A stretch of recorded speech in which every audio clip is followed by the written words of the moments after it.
My name is Alvin Lewis.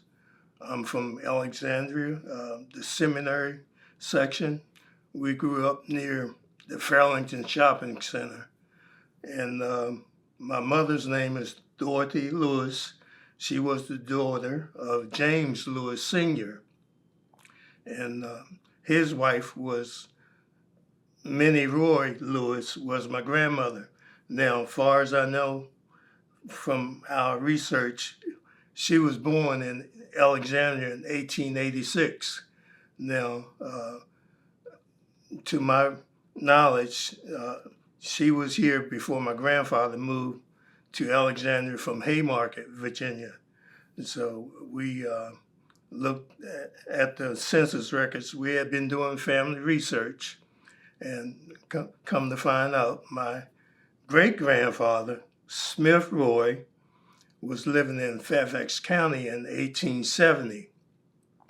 And between 1870 and 1880, Minnie Roy, the Roy family, that branch, had moved to Alexandria because in the 1880 and 90 census, we see that Minnie was on the census. So she was born here in 1886. During the seminary section of Alexandria was pretty much known as the country back then. People downtown used to call it that.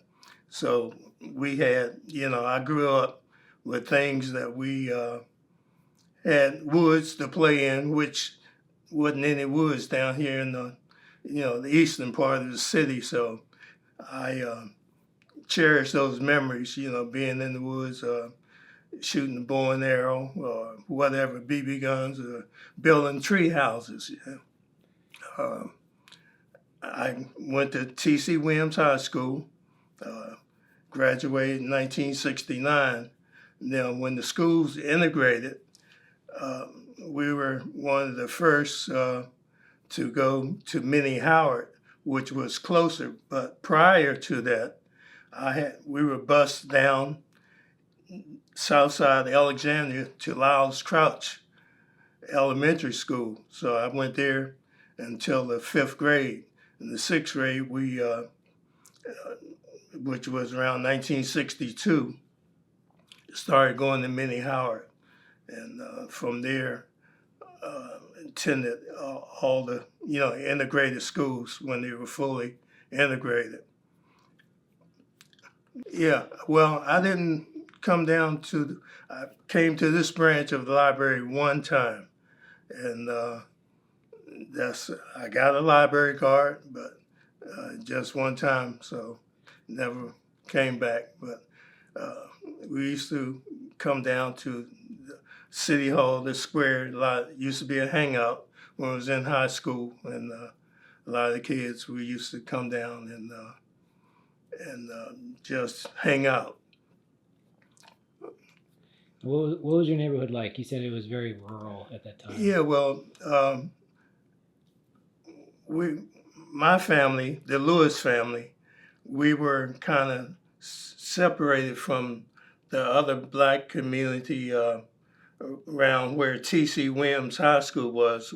We were below the Fairlington Shopping Center, which my grandfather purchased that land back in the early 1900s and built a house. So the shopping center's built up around it. Everything built up around his house, and the land was rezoned.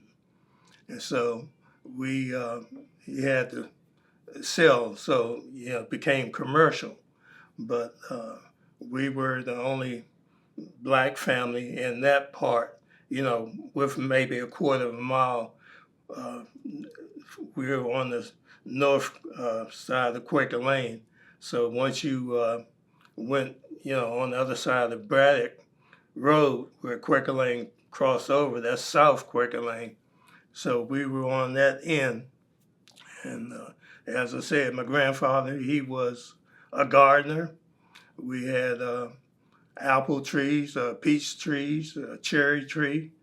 Matter of fact, he had a couple of apple trees. And in the woods, blackberries would grow wild. So My mom used to pick blackberries and make us a special dish, what they call it, like a blackberry mush and blackberry pies and whatnot. So I cherish those memories coming up.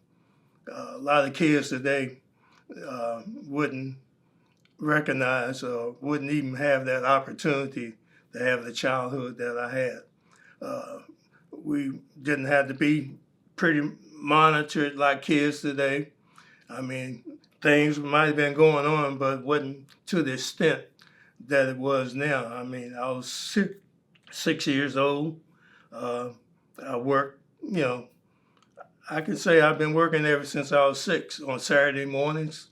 I used to go up to the giant grocery store and put bags in the cars. And my brother, he also worked he worked at Safeway during high school and had a job at a barbershop shining shoes. And days that he couldn't work, I would go there and fill in for him. So my mom, as far as transportation, she allowed us to buy cars, but she told us we would have to pay for our own insurance.